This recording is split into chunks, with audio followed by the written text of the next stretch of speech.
Small communities get a big boost for healthcare as positions are added across the province. Regina City Council debates ballooning costs for a new aquatic facility. Plus, a man who hasn't given up searching for his birth mother for over 60 years. This is CBC Saskatchewan News.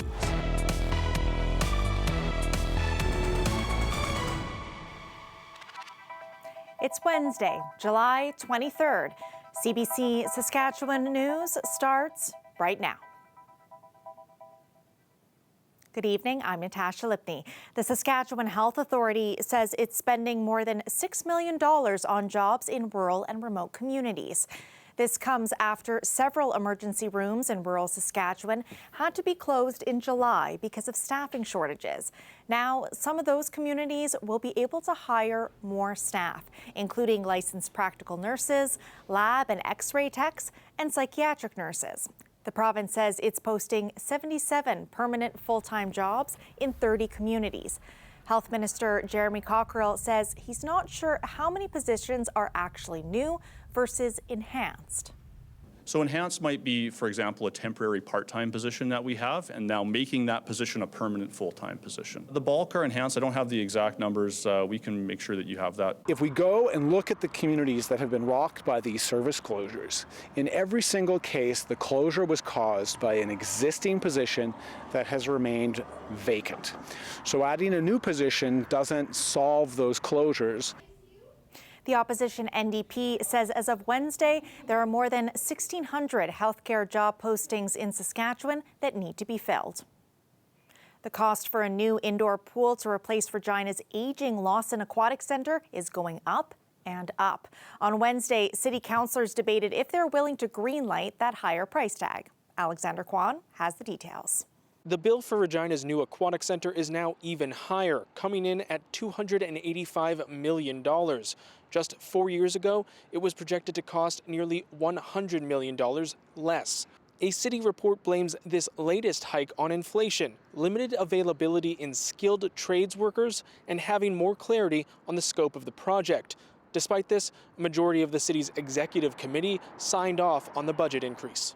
Obviously, voting on a cost increase, you're never going to feel good about that, but it was sort of the best return on investment.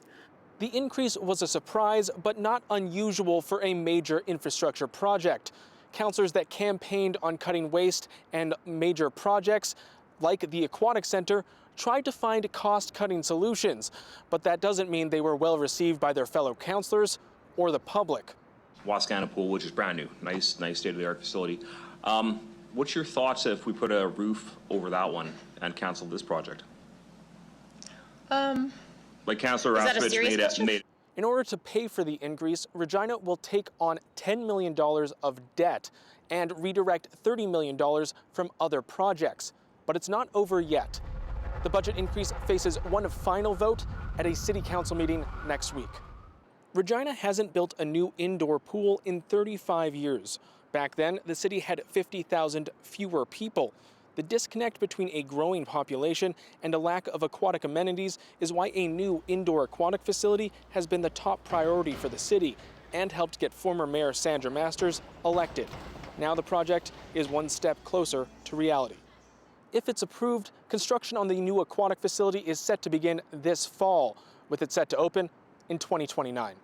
Alexander Kwan, CBC News, Regina.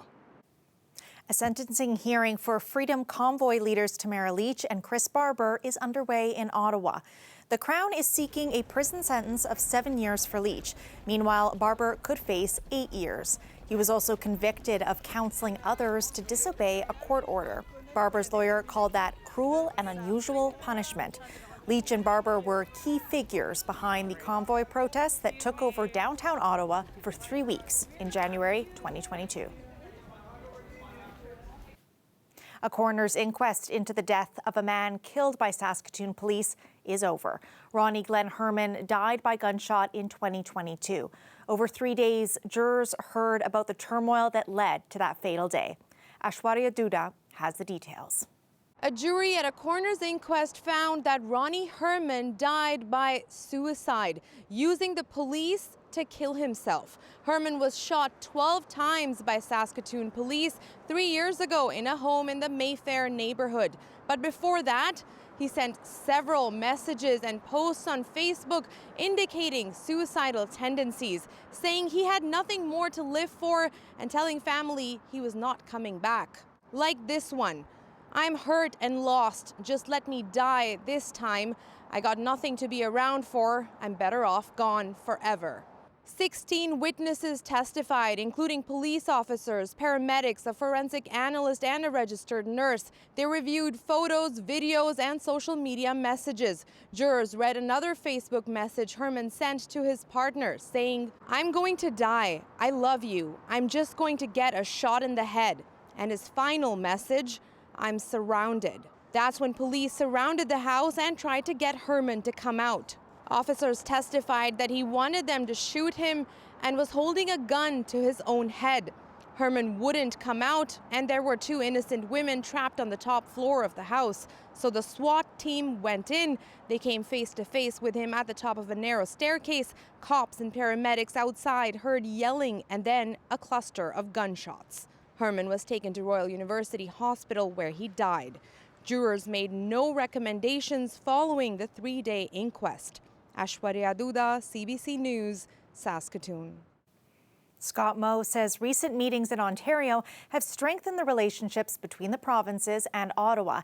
He says Prime Minister Mark Carney has a very different way of working with his premiers than his predecessor, Justin Trudeau, did. And Moe says he's glad that after a decade of a fractured and tense relationship, things are looking up. What we are seeing, I think, is, in fairness, a change in tone from myself with a new Prime Minister. A change in tone on providing this Prime Minister a chance to move forward and to open up runways and opportunities for our industries to expand, and which are producing some of the most sustainable products that you can find on Earth. And what we're seeing very much in return is a Prime Minister that is open to those conversations. He isn't regurgitating the information off his most recent briefing, though. He's well read. He progresses through the conversation that we have. And I would say understands where some of the challenges are. Moe says Canadians should be proud of the work the premiers have done in Ontario over the past 3 days. He says the Team Canada approach is holding strong as the fight against U.S. tariffs continues. Well, how do you celebrate a bear's birthday? With a big bash, of course. The Saskatoon Forestry Farm and Zoo is hosting events all week long to cheers Coda and Mistea's 20th birthdays. Jeremy Warren went to check out the festivities. What do you get a grizzly bear for his birthday? The Saskatoon Forestry Farm and Zoo has an idea. Their 2 grizzlies, brothers Coda and Mistea, turned 20 this year, and the zoo is hosting events all this week to celebrate the milestone. It's very, very fun, very cool. You know, in the wild, bears will live anywhere from 15 to 18 years. So getting up to 20 is pretty good. We're hoping to have them a lot longer, and we're here with celebrating with all the kids and all the families, giving them a cake and all sorts of fun things. Perhaps the best gift for Coda and Mistea is a new home. Their current one is a tight squeeze for 2 adult male grizzlies. The city zoo has long planned to give them a larger space, and today the zoo announced it's launching a fundraising campaign to build the bears a new 6-acre habitat.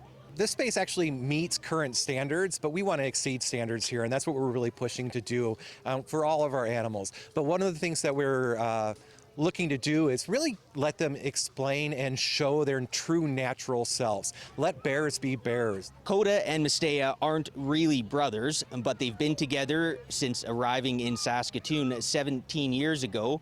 Both were orphaned as cubs.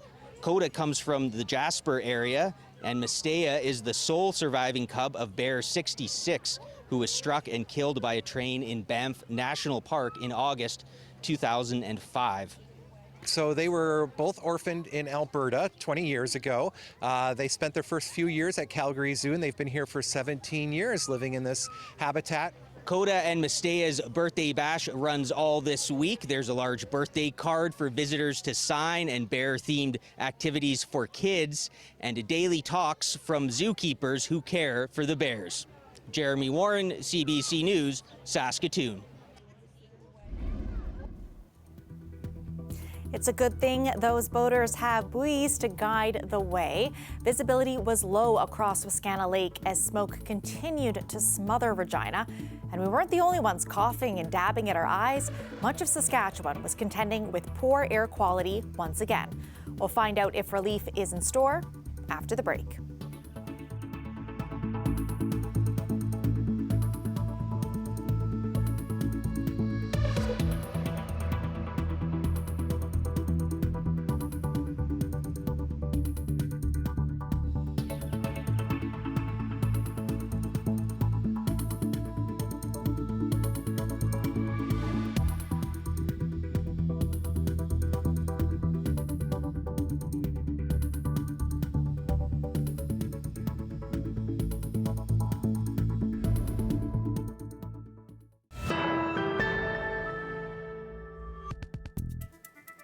Welcome back. More than 60 years ago, a newborn baby was swaddled up in a paper bag and placed in a doctor's car outside Pasqua Hospital in Regina. For decades, Sherwin Moscovich has been searching for the woman who he thinks left him there, his birth mother. Here's his story. I mean, we all want to know where we're from. I had great parents. They gave me everything. I was adopted, and they told me this when I was about 5 years old. I knew that I didn't really understand it until later. Really, there wasn't very many places to go to actually look, and that's when I went to the library. For March 23rd, 1964, I didn't really find much on the front page, but on the second page, there was a big editorial on a baby that was found abandoned in a doctor's car. And it had a picture of the baby, and I just sat there looking at that picture. You know, just in my mind, I thought that baby would look like me as a baby. I was kind of excited to tell my parents that I kind of knew a little bit more about what happened to me when I was a kid. The mayor at the time called my parents because they knew that they wanted a boy. And that's how I got adopted into the family. In order to, you know, bump the search up to the next level, I decided to go into the police station. I want to do a missing persons report with you. And of course they asked me who and so on. I said, I don't know. Who are your parents? I don't know. I didn't think it was going to be that hard, believe it or not, to find them. But I figured I'd just put something in the paper and they'd come out, but that never happened. I think we did something on CK TV, and then they ran articles and basically across Canada. All of a sudden, I had 5, 6, 7, 8 people claiming that I was their boy, or I was their sibling, or I was in their family. And I had a producer email me and asked me if I wanted to go to Germany to do a talk show. And the reason that was because someone was claiming to be my sister. We did DNA right on the show, and it said that she wasn't. I decided that I wanted to give it another shot. And because DNA was really good, and Ancestry, and all these DNA sites that could help me out, I decided to take the test and send it in, and I got my results about 6 weeks later. It seemed like the same day I got a call, and it was from my half-sister. That's how I found out that my actual birth father was living in Regina. All this time, I looked him up in the phone book, looked his address up, and I drove over there. He kind of went, cold. His sister came in, and I basically was escorted out. What I really wanted to do was find my mother. I'd just really like to know her life and what was going on back in the 60s, why she felt that it was maybe better for her to, pass me on to someone else, and just to meet her, thank her. I would probably say if she was younger, she's probably in her 80s right now. Time is running down, I think, so I thought I'd make another shot at trying to find her.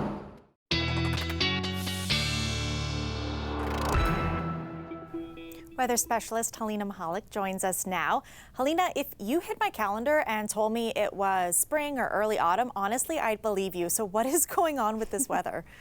I know, Natasha, it's feeling way more like spring than summer. We're seeing temperatures even below 20 degrees in some areas. Let's take a look at our daytime highs for Wednesday. Many areas just around that 20-degree mark. Places like Regina didn't even quite reach 20 degrees. Many areas only a degree or two above 20 degrees, but we're going to see that improve in the next few days. As for Wednesday night in the province, there is a 30% chance of showers in the south, including Regina, and a chance of severe thunderstorms in the southeast for areas around Estevan. Some of the risks from the storm include strong winds up to 90 kilometers an hour, dime-sized hail, and heavy rain. But over the next few days, we're not going to see much rainfall in south and central Saskatchewan. Thursday's severe thunderstorm risk is for the north, for areas around Buffalo Narrows. And as we take a look ahead to Friday, we are going to see again a slight chance of showers in the north and the northern grain belt for areas around Prince Albert, but we're seeing a calm day weather-wise in south and central Saskatchewan, and temperatures are going to get warmer in those areas as well. Into the weekend, again, we're just seeing clear skies, maybe a slight chance of showers in the southwest for areas around Kindersley. But it's really our smoke and air quality situation that we're taking a look at today. We did see slight improvement in the southeast and central areas because air quality warnings turned into air quality statements. We're continuing to see air quality warnings in the Larange areas. And so the big question is this going to improve? Well, over the next 24 hours, we're still going to see some smoke in areas around Regina and in the south, but by Friday, we're going to see that smoke get pushed back up towards the north, as well as pushed out towards Manitoba. The reason for that is because of our winds. Wednesday night, winds in Larange gusting 30 kilometers an hour and continuing to push smoke down towards the south. But in the coming days, we're seeing a shift in wind direction. Winds around Swift Current are going to start pushing those winds up towards the north, and it's going to be the same thing overnight. We're going to be seeing a lot of breeze in the south, pushing that wind back up, and into Friday, even pushing that smoke towards Manitoba. We're going to start seeing clearer skies in the next few days. We're also going to start seeing warmer temperatures. We're finally going to see temperatures return to seasonal Thursday, and by Friday, some areas in the south may even be closer to that 30-degree mark, and for the weekend, close to 25 degrees. So Natasha, some days of 20 degrees, 2 days later, 30. It's always something in the province. That's certainly right. Thank you, Helena. Thanks, Natasha. In Canada, Oscar Peterson is synonymous with jazz. The pianist and composer was born 100 years ago. To celebrate that occasion, there's a new exhibit at the National Music Centre in Calgary. He was born in the part of Montreal called Little Burgundy, La Petite Bourgogne. His sister Daisy first taught him piano. His dad instilled a sense of discipline in him to work very hard and to become the best that he could possibly become. He received awards from countries around the world throughout his life. I mean, because of his prodigious talent as a pianist, but he was also a great humanitarian. I think Oscar used his music and his platform to do good deeds in the world. You know, played all over the world, spoke openly against racism, and the song Hymn to Freedom really became internationally recognized up until this day as being one of the great compositions to come from a Canadian artist. He recorded well over 50 albums in his career. We want our visitors to come away with the fact that they know that Oscar Peterson was Canadian. That's important.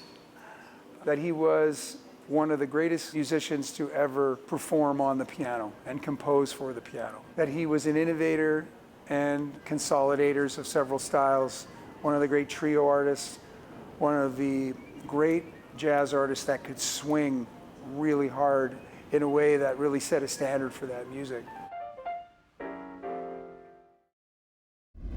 Oh my God. This is the coolest thing I've ever seen. What a rare sight. This is a leatherback sea turtle off the coast of British Columbia. Victoria Bradshaw was fishing with her coworker when she saw a big head pop out of the water. It was so large, she thought it was a sea lion. Leatherback turtles are the biggest turtles in the world, and they're critically endangered. It was the first time one of these turtles has been spotted in BC since 2008. We'll be back after the break.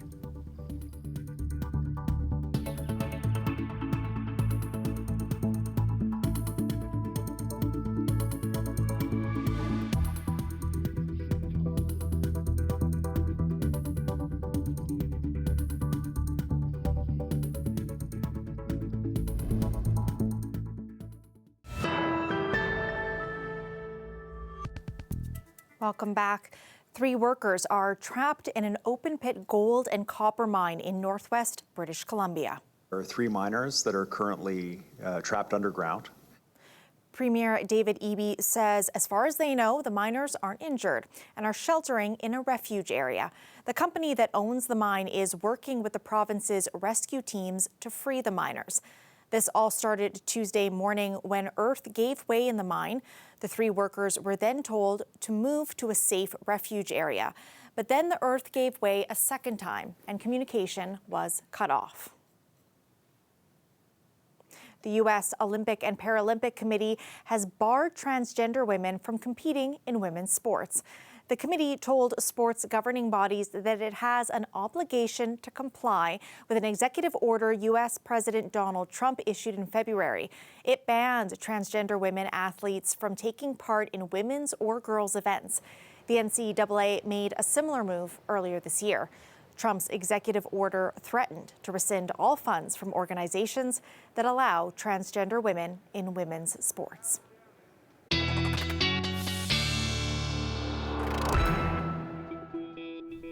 And Helena rejoins me now for another look at the weather. Hello again. Hi, Natasha. I know you were waiting for things to warm up, and the good news is that's going to happen in the next few days. Let's take a look at the forecast for the city of Regina. Thursday, temperatures jumping up by around 5 degrees, finally back to seasonal conditions. The sun is going to be out all throughout the week, and Friday is definitely our hottest day of the week, with temperatures close to 30 degrees. Over the weekend, we're going to see temperatures back to around seasonal, and there's a good chance of rainfall Sunday, so Saturday might be the day to get outside. Throughout the rest of the week, we're going to still see temperatures hovering just a few degrees below seasonal, and another chance of rainfall later on next week. In Saskatoon, we're not going to reach that same heat that Regina is going to get. We're going to be hovering just around the 25-degree mark all week, but the sun is going to be out and there's not even going to be a breeze in sight, making for nice, calm conditions. We are going to be seeing again that chance of showers throughout Saskatoon on Sunday, and overnight lows around seasonal or a few degrees below on those days of rain. So Natasha, looks like some warm weather is in store after all. Looks like I wore the right outfit for this forecast. Thanks. Thanks. Well, that's it for us. For more news anytime, head to cbc.ca/sask or subscribe to the CBC Saskatchewan YouTube channel. You can also download the CBC News app on your smartphone or tablet. Thanks for watching.